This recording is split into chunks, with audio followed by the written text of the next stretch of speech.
Why has it's such a political storm involving legal suits, cash rewards, and a furious political debate? I'm Barkha Dutt, you're with the Mojo Story. Today we're looking at the Kerala story, a movie that is based on young women in Kerala joining terror groups like the ISIS. Parties like the Left Party, which are, of course, a leading Kerala, as well as its main opposition party, the Congress, have called the film an illustration of the worst sort of hate speech. In fact, these parties have petitioned the Supreme Court that, as of now, has refused to make an intervention. Initially, it was reported that the movie suggested that 32,000 women from Kerala had, in fact, joined the ISIS, when, in fact, there are only 66 known Indians linked to the ISIS nationwide. Now, of course, since the controversy broke, the YouTube description of the movie has amended the 32,000 figure to say that the film is based on the lives of 3 women. There are, of course, instances that we know of 4 reported women from Kerala who did, in fact, join terror groups and are presently in Afghanistan jails. Their families have been petitioning the government to bring them back home. Why is this movie leading to this kind of furor? There are, in fact, cash rewards that have been declared by both Muslim and Hindu groups, 1.1 crore each, for anyone who can prove the film true or false. As I said, it's been followed by a spate of legal suits and special screenings in university campuses where both those supporting and opposing the film are presenting their point of view before people. Let's try and find out why the Kerala story, a film that Shashi Tharoor tweeted was not our Kerala story, it may be your Kerala story, is creating such a storm. Let's introduce our guests on the program today. Joining us on the program from the Observer Research Foundation is Kabir Taneja, who's been researching actually the links between Indians and terror groups like the ISIS. From the BJP, we're joined by its spokesperson and leader, Vineeta Hariharan. Good to see you. We're also very privileged to have with us one of the senior most politicians of the country, Shailaja teacher. Shailaja was, of course, the health minister of Kerala through the pandemic, and it's a great pleasure to see her on this debate. And also joining us is Rahul, Easwar, who calls himself a fan of the Prime Minister, but, of course, his love for Kerala always makes him take slightly complex positions every time it comes to his home state. All right, let me start with Shailaja, ma'am. Ma'am, can you explain why you are calling this, when I say you, I mean your party and other parties are calling this movie an example of hate speech? You're calling for its ban. Lawyers are going to the Supreme Court. Why not allow a movie to be viewed and then debate it? Why call for its ban? And don't you think you're giving more importance to any movie when you protested this much? Yes, we are not against the freedom of expression, madam. But everyone should be aware that the days are dark days are coming. I want to say so because our country is a secular country, and Kerala is very famous for secularism. Kerala is a very vigilant state also, because anything happens in a family in Kerala, any girl is disappeared from Kerala, that will become a news the next day. We cannot hide anything, but because media is very vigilant and the society is very vigilant. This is to 32 thousands of women and love jihad.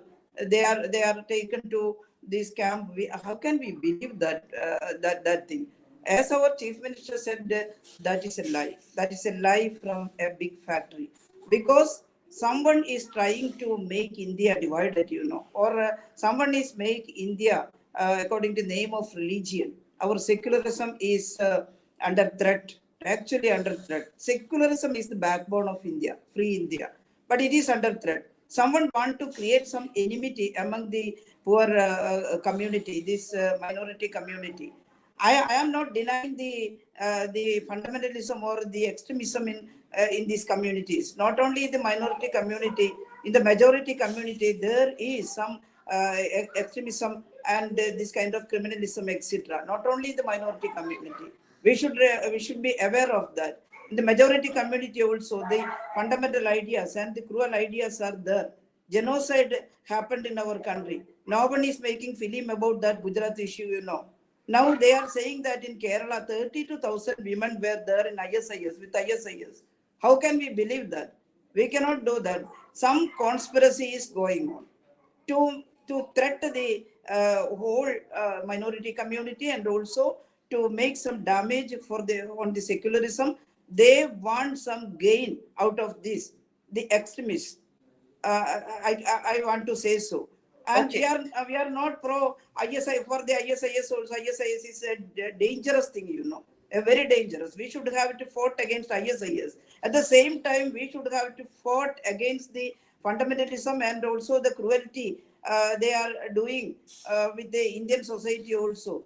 I want to say that Hindu extremism, that also we cannot allow.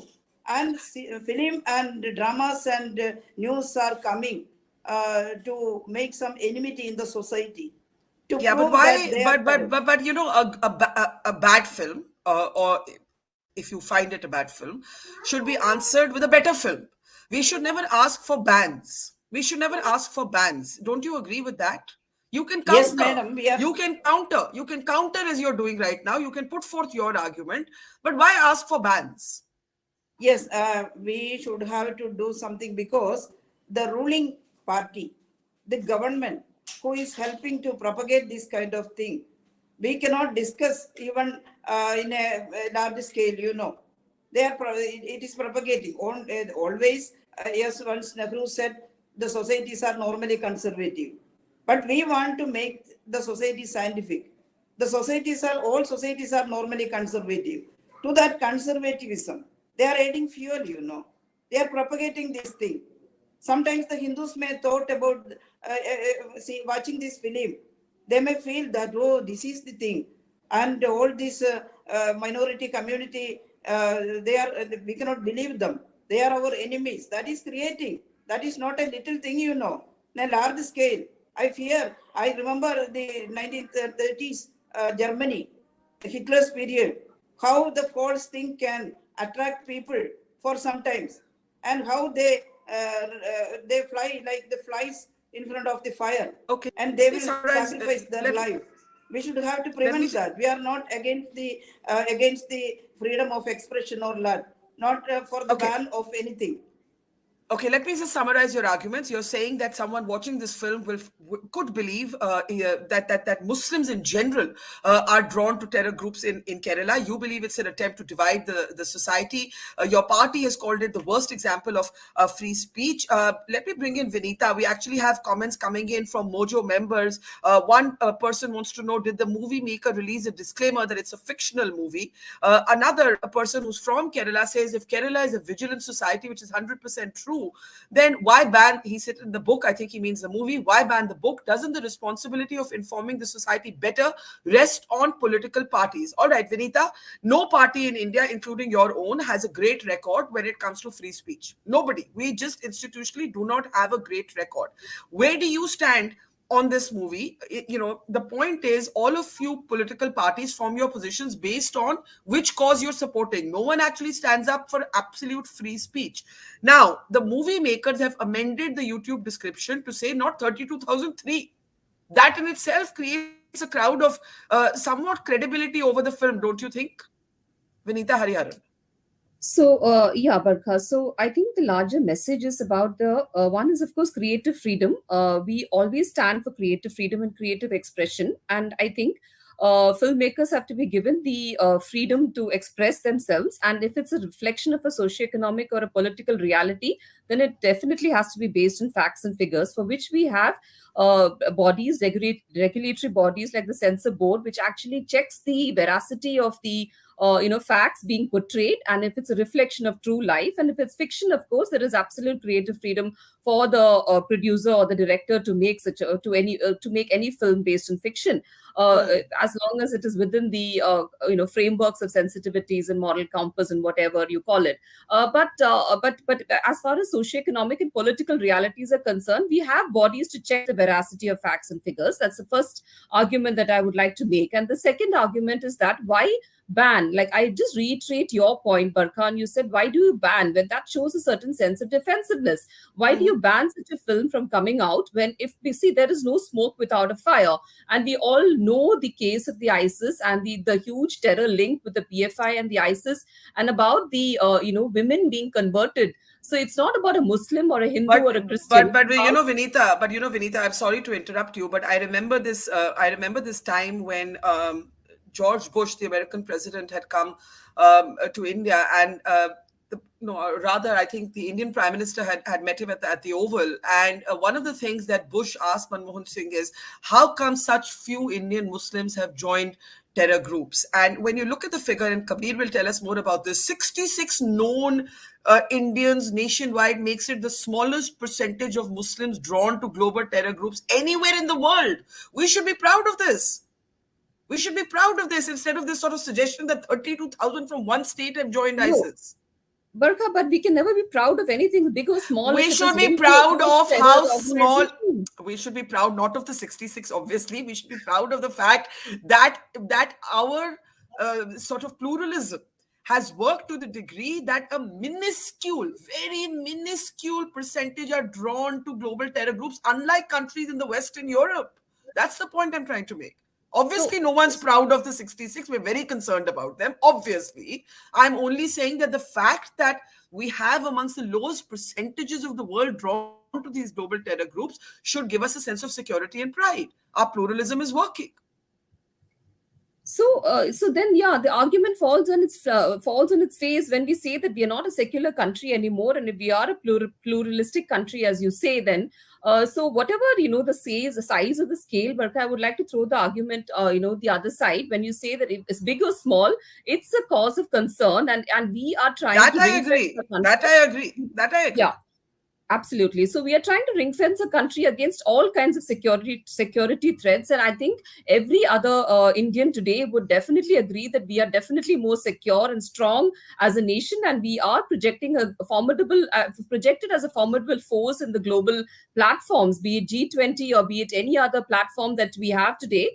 We are a formidable force to reckon with, and so let me tell you, Barka, the war on terrorism has begun, and war against terrorism has begun, and it will definitely end with India giving a peaceful and secular world to a secular country to the world. So just like you say, there's a minuscule percentage. We have to make it zero. Then, if it's minuscule, we have to make it zero. That I I agree, think and that I the agree. figures need not be debated, Davarka. What I'm trying to say is the message that needs to be seen. And when you see cinema is a medium which is always, it impacts masses at large. So therefore, the portrayal of it would have to be taken with that kind of creative pinch of salt. So So, it's about the message, and it's about the reality that there is this whole so I convergence, will. and there is Sorry. this whole link with terrorist organizations that are happening in the country. Okay, I just want to briefly bring in Shailaja ma'am before I go to Rahul and Kabir, because I think there is one legitimate core of what Vineeta Hariharan has said, that we do know families from Kerala, and in fact, you would know, ma'am, you have been in the Kerala government, that in terms of security,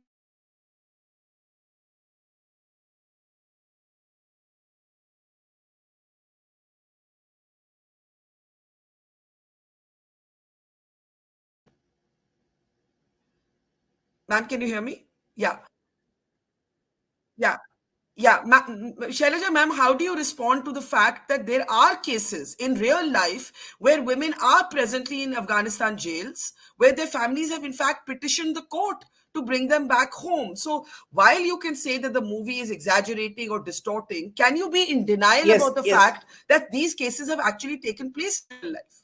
Yes, madam, it is a fact that not only in Kerala and throughout India, some incidents may happen. They may go to this kind of countries and someone may be in jail. In Afghanistan, we know what is going on. That is why we are against the fundamentalism, religious fundamentalism and religious criminalism.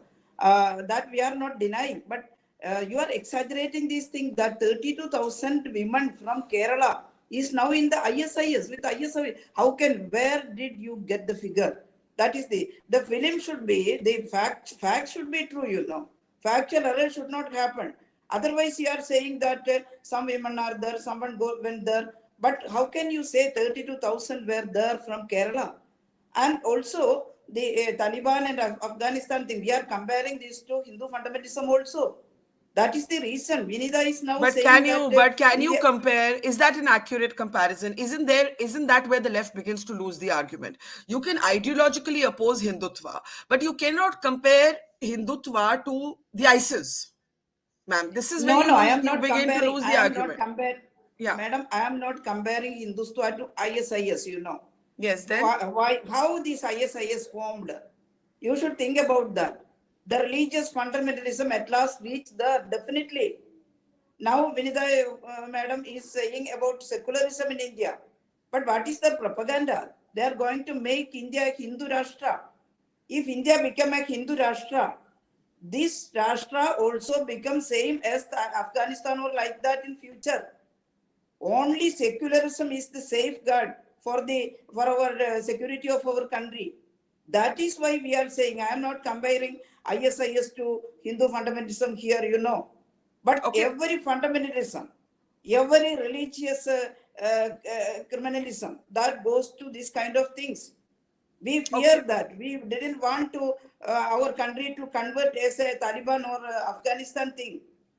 Okay. So that is why we are propagating against this thing, this kind of exaggeration and this kind of propaganda against one religion that we cannot allow here. We are Okay, let's. against ISIS. We are against Muslim fundamentalism. We are not allowing this thing in our country, and we are deadly against that. Okay, let me That please doesn't try mean and to get the say when others. anyone can propagate about this Muslim fundamentalism here and every Muslim name, those who have Muslim name, they should be under suspicion. Okay. That we cannot Okay. allow. Okay. Let's get the others in. Kabir, what does your research actually tell you? I'm quoting a 2020 US report. Maybe there are updated figures. What do we actually? And again, I'm stating obviously, if even four people, one person from India is linked to a global terror group, we should be concerned. But the point I was trying to make is that even Western leaders have applauded India in awe at the fact that we have mostly managed to insulate our people from global terror group. Mostly. Again, on the screen, we're seeing the headlines of four Kerala women who did join the Islamic State and ended up in Afghan jails. Kabir, go ahead. Thanks, Barkha. Look, first and foremost, I just want to say that I've been following pro-Islamic State propaganda since it started in 2014, 2015. And the fact that we are having this conversation is one up to them, because this is exactly what they were aiming for. So just to begin with that, because the entire propaganda is based on inserting themselves in local divisions. Right. So and that's in Europe, that's in Asia, that's in Israel, and all across. Yeah. And look, first, and I haven't seen this film obviously because it's not out there yet, but Yeah. the 32,000 number is just not accurate in any shape or form. There are Yeah. 20,000 total Islamic State prisoners right now under the Kurd militias in northern Syria and parts of Iraq. That if 32,000 was actually real, that sort of supersedes sort of the entire number that is under the sort of thing. Yeah. And look, just coming to the Indian numbers, as you said, right, even under when Al Qaeda was a juggernaut, which it is not at this point of time, when the Taliban was previously in power in the 90s, so it's not the first time that they've come in power in Kabul. There were never a significant amount of Indians that joined any of these movements. So Yeah. there has been a pushback from the Indian community on these ideologies historically. So it has nothing to do with this number of cases that have come in the past couple of years. And if you see the cases from a distance, right, a small country like Belgium has many more cases than what India does. In even Exactly. these three women in Afghanistan, by the way, I mean the Taliban opened the prisons up, so they're not in prison anymore, so no one knows where they are. Right. But it was not a mass movement of people in any shape or form. Even people who left from there are cases actually where the people who have been in touch with pro-Islamic State handlers online on social media have been sort of instigated to commit attacks locally in India because they are unable to travel to the caliphate. They have said, no, I'm not interested in doing that because I'm much more interested in actually traveling. The caliphate, the geography of the caliphate was the biggest pull that Mm, people had, that they wanted to go and join the Islamic State.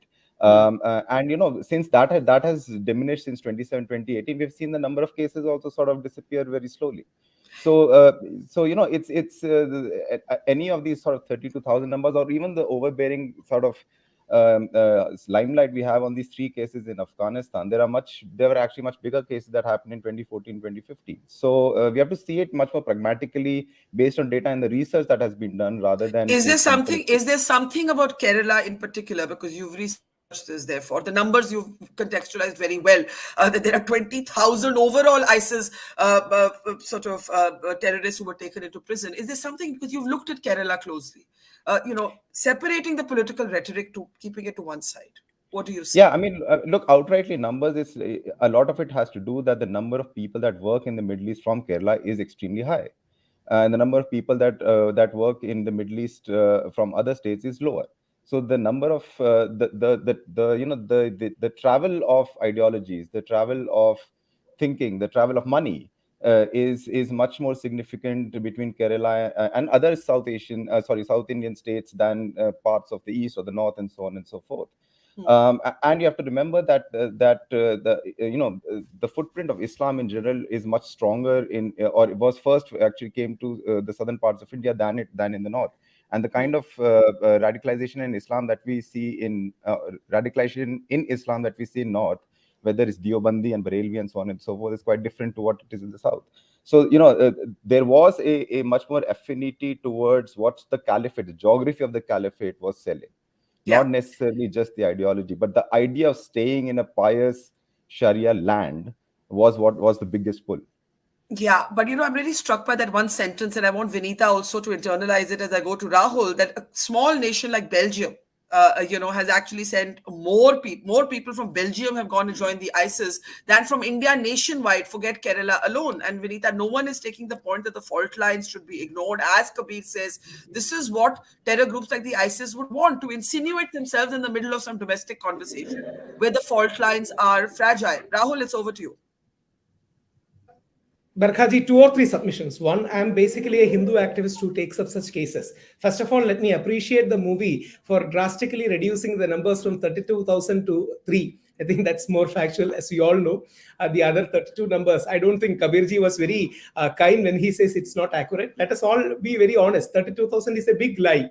That's a big lie that everyone knows it is. But, I appreciate them for bringing it down to 3. To be honest, there were 4 cases. Sonia Sebastian, Nimisha Fatima, Rafaele, Mariam. These were the 4 people who went, and we should definitely bother. I was in constant touch with Nimisha Fatima's mother, Bindu, who was running from pillar to post. Nimisha Fatima's brother is in Indian Army. He's a major.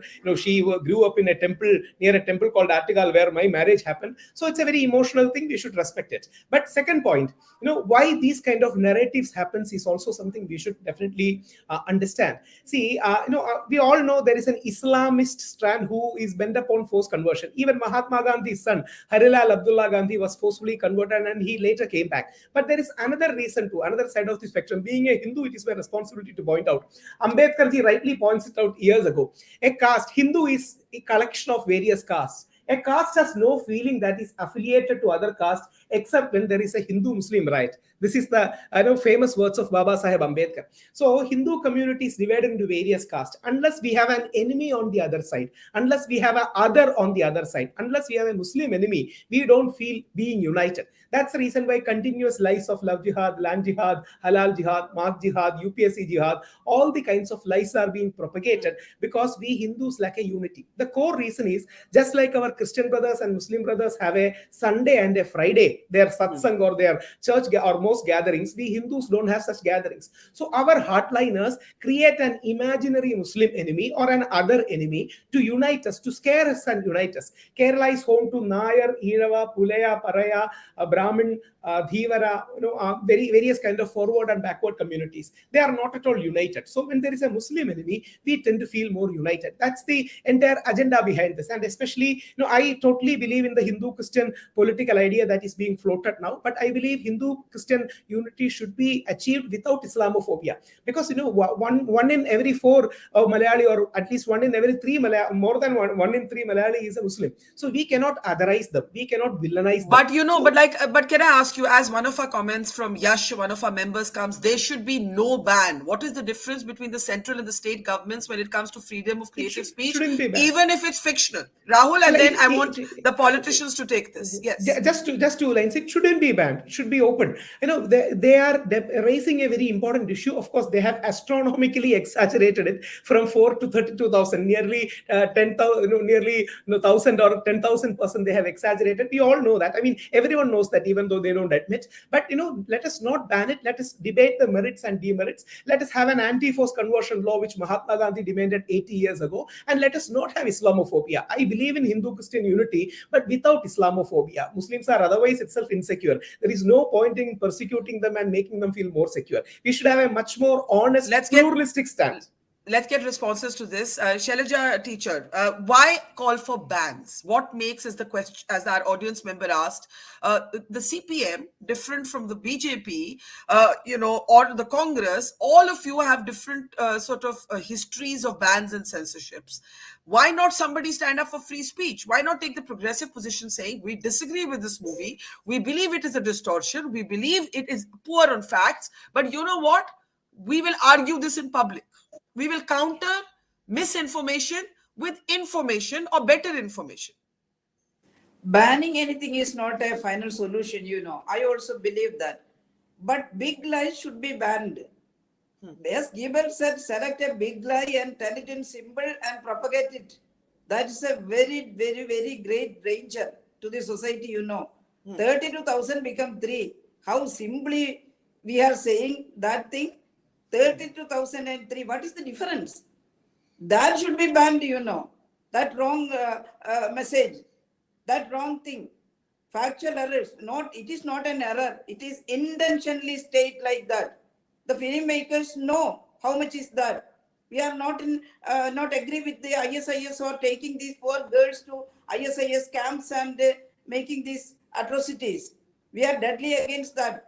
But 32,000 Kerala women were taken there. That is a big lie. And that how this lie affect Kerala society? The respected Rahul Easwar said that Kerala, there are Irava, Nambiar, Nair and other religions here. Do you know what happened? What is the fate of Kerala in 30s and 40s? Who fought against that? Under the leadership of some reformers like Srinarayana Gurudev and others, and left also, Congress also, join in hand, we fought against this untouchability in Kerala. Now there is no this kind of religious disparities, caste disparities in Kerala. It is not vision. There may be some mind here nowadays also, who enjoying in caste and religious. That is not the problem. But in this kind of a good society, Kerala didn't get rid of every evils, but we can say proudly that. I think you can hear me or not. Yes, we can hear you, Yes, ma'am. you can hear. Yeah. We can proudly say, more than other part of India, Kerala have more secular society. The secular harmony is here, and people are living jointly, loving each other. And in such a society, you are propagating, these filmmakers are propagating 32,000 of women joined in ISIS from Kerala itself. That's a big lie. That big lies should be banned, not the film. Big lies should be banned, not the film. Vineeta, is there a way forward if the filmmakers were to declare that they have already amended it in their YouTube description? If they were to issue a disclaimer before the movie, they would have to acknowledge that this is... See, we don't know if this is in the movie because none of us have seen the movie. But we certainly saw this number attached to the trailer. And now that trailer has been amended. When I say amended, we don't know what's in the movie, but the description of the trailer has been amended. Right there, you can see after the furor, 32,000 missing women changed to 3. Now, the point is, this casts a shadow of doubt over the rest of the film, doesn't it, Vineeta? So, see, again, as I said, since we are politicians and policymakers, we look at the big picture. But definitely, if you're discussing numbers, then I think the filmmakers taken it from the Chief Minister's statement, the erstwhile Chief Minister Umman Chandy's statements that 2,000 women every year are being converted and forcibly taken to ISIS, which was back in 2006. And so 16 years, and that's how he came out with a 32,000 figure, which is very ballpark perhaps. And that's how he's revised it to the accuracy of the cases which Rahul Easwaran just pointed out. Hmm. So I think that's about the numbers, but we're not debating numbers. We are again trying to say that the message is important, and we target the message which everybody in the panel has agreed. Even Shailaja ma'am has agreed that there is a case to be dealt with, and that this whole fight is against terrorism and is against the forcible conversion to another religion for propagating terrorism. So that is the whole fight against. And the second point that I would like to make is that in this show, Barkha, I would like to say that the BJP is not a fundamentalist party, and we are definitely not promoting or a uni religion or a mono religious kind of a nation, because the kind of policies and programs that we have for the minorities and for the Muslims, especially the banning of the triple talaq and various other reformist and progressive policies that we brought in, definitely goes on to prove that the BJP is definitely not a fundamentalist party, which is again a false narrative which needs to be corrected What time is and your again. what is your position on the movie now that you've seen the filmmakers themselves having to correct a that was referenced? What is your position individually or as your party's representative on this film? Yeah, so as far as the movie is concerned, our party's line is that creative freedom should not be curbed, and let's watch the movie like we all have not watched the movie. Let's see what the movie is all about. But the theme of the movie definitely has some truth in it, and we need to see the movie definitely to see what exactly the movie is conveying. But the entire story and the entire narrative is true in terms of the conversions and in terms of the entire link to the terrorist organizations that are there today.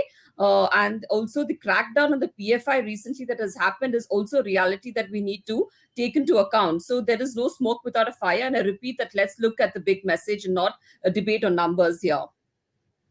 Let me actually go back to someone who's actually done work in this area, Kabir. Kabir, you spoke about how one of the reasons that Kerala is more vulnerable to extremist influences like the ISIS is because of what large sections of the population actually goes out to Middle East countries, to Gulf countries to actually work. But when you look at this entire politicized debate around conversions and conversions then being linked back to terror groups, right? There is how do you how do you separate Islamophobia from a real honest conversation about what may concern you? So that's the difficult part, right? Because it's always difficult to, it's also always very easy to create a narrative and very difficult to counter a narrative, right? Yes, And we've seen that repeatedly when and that's where for groups like Islamic State have succeeded online for years now. I mean, they're barely sort of visible there. We just saw that Turkey was claiming yesterday they killed their third caliph in 3 years. So they're down and out basically right now. Even in Afghanistan, ISKPs, it's a very sort of localized thing. It has very little links to the actual thing. So what we are talking about then is largely domestic narratives when you're talking about domestic politics. And look, we can sort of either pander to what propaganda from these kind of organizations intends to do, which is insert itself in domestic crevices, or we can try to have a more unified position on this aspect. That okay, fine, clearly 32,000 is not a correct number, and we have to push back against such, because it really puts the efforts that Indian agencies have done, Indian people have done to push back against such ideologies. It really diminishes those efforts. and So that's such an important point, because actually you're saying allowing this narrative panders.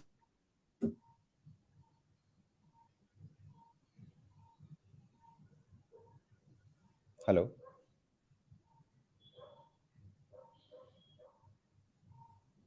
I'll just repeat my question. Can you hear me? I can hear you now. Yeah. Yeah. Yeah, I was just saying you're making a very important point that in this narrative of 32,000 ISIS fighters in quotes, you're actually pandering to the ISIS propaganda. And let me just say that that's not a exclusive India thing. We have been pandering to ISIS propaganda since 2015, 2016 globally. They have been piggybacking on the mainstream media for years now. And as I said, that's till a certain extent what this debate even today is sort of on the back of, because Yeah. if you see the actual sort of numbers, even released by the Home Ministry and so on and so forth, I think the numbers are from 2 years ago, but they always said that the total number of cases have never crossed 200. And even the cases that we hear about today in court are the cases that were in court 2 years ago or 3 years ago. It's just that they're getting to some sort of conclusion now. There are very few new cases that have come out. At least I don't remember any particularly new case in the past 3-4 months at least. I do have to close now. Rahul, Easwar, last thoughts? Rahul? Yeah, I would submit to Shailaja ma'am that big lies will have to be fought with bigger truths. It's a responsibility of us bringing bigger truths to it. And let me be blunt and honest regarding it. The core issue is different. The core issue is that Kerala Hindus are having a fertility rate of 1.2. Christians are having a fertility rate of 1.8. Muslims are having a fertility rate of 2.7, which is absolutely normal and healthy. Anything between 2 and 3 is normal and healthy, and Muslims are having replacement level fertility rate. But we Hindus are not having that, and Christians are also not having. So we deep inside our mind, we are having the fear of population replacement. Or that fear of population replacement is manifesting in many negative, false, crooked lies method by saying that these are all happening. And Pujaniya Sarsang Chalak Guruji Golwalkar many years pointed out, even uniform civil code is a demand by some of our people who believes in the wrong theory of fear of population replacement. So the entire thing is a unconscious fear in the mind of Hindu community. What the left needs to do is engage with us, talk to us. Let us have pluralism and harmony rather than the religious negating secularism. Let us have honest pluralism, which is respect for every faith. Talk to us, communicate to us, address our fears. And please remember, many parts of Kerala are looking at population implosion, like Pathanamthitta district. That means population is dipping down. So this is the deep fear inside. We are only telling lies so that we can cover up the inside fear. We are only telling lies outward, like love jihad, land jihad, because we have to cover up the inside fear. So this is a psychological and spiritual problem that needs to be addressed in a socio-political way. Okay, I'll give the last word if it's okay with everyone to Ms. Shailaja. But Rahul, I will urge you to read S.Y. Qureshi's book on population and busting a lot of these myths. I will urge you to read India government census report saying in Kerala Hindu fertility rate is 1.2. Muslim is not the problem. Hindu community is the problem. Okay. This also became a Davidji. This is also become a big lie, you know. You please find the population of our country. What is the population of Muslim throughout these days? In North India, the Hindu families have 10 or 11 children. Not only Muslims, you know, you are not propagating that. Why you are propagating only about Muslim? That is also a big lie, Rahulji. No, madam, I am telling Muslim fertility rate is okay and normal. Ma'am, please remember, I am pointing out it is normal. Ours is abnormal. You can criticize the religion. No need to criticize. Their rate is normal. But you cannot put this kind of big lies to the society. No, Shailaja ma'am, their rate is normal. Our rate is bad. You are you have understanding. 1.2 is our fertility rate. We need 2.1. We need 2.1. You know, who is? I should argue. I'm quoting your government who statistics. Who is the Hindu in India? I am quoting your government statistics. Okay. We'll have a separate program on the population numbers, but once again, there's a lot of canards and propaganda around the population numbers, and please do look at Mr. Qureshi's painstaking details, busting the myth of Muslims one day outnumbering Hindus. In fact, India's population and the fertility rate is at healthy levels, and the Muslim community is also showing a sharp decline nationwide. I'm not aware of the Kerala figures in particular. We'll have to leave it there. We'll have a separate program on that. Kabir, Rahul, to Shailaja, teacher, and to Vineeta. Thank you so much, everybody, for joining us. The Kerala story continues to hog the headlines. Kabir underlines the point that in that very occupation of the headlines, a terror organization somewhere is having the last laugh, insinuating itself in the domestic crevices. So it's those crevices that you actually need to close more than anything else if you want to counter extremism. Thank you very much. And to our audience, thanks for watching. See you soon. We started Mojo right here in this basement. Just 4 people. And now we're about to hit our first 1 million subscribers. So this is to say thank you to all of you for your support, for your respect, and for your encouragement. We've always gone to where the story is. During the pandemic, when television's big anchors were hunkered down in their studios or at their homes, we hit the road. We traveled from Delhi to Kerala, covering 30,000 kilometers in a small car, reporting from inside ICUs and inside slum tenements. Whether it's flash floods or war zones, we've always put our boots on the ground. In fact, we're just back from Punjab, tailing the Khalistani fugitive Amritpal Singh. And through all of this, we have always put you, the people, first. In an age of partisan polarized media where most journalists are either chamcha ya morcha, we believe the story is sacred and the truth of the story is what matters. And now as we get ready for the next step, we need your help. Become a Mojo member and get first access to all our big interviews. Get a chance to ask our newsmakers questions. Get a chance to write and report for us for both our website and our channels. And also, interact with me and my colleagues directly through AMA sessions. Literally, ask me anything. Click on the join now right next to the subscribe button, and yes, also subscribe if you haven't yet, and become a Mojo member for just 159 rupees a month. Hope to see lots of you in our community. It's great to see you here. Thank you for watching our work. If you haven't subscribed yet, don't forget to click the bell icon and subscribe to Mojo Story and support independent, robust journalism.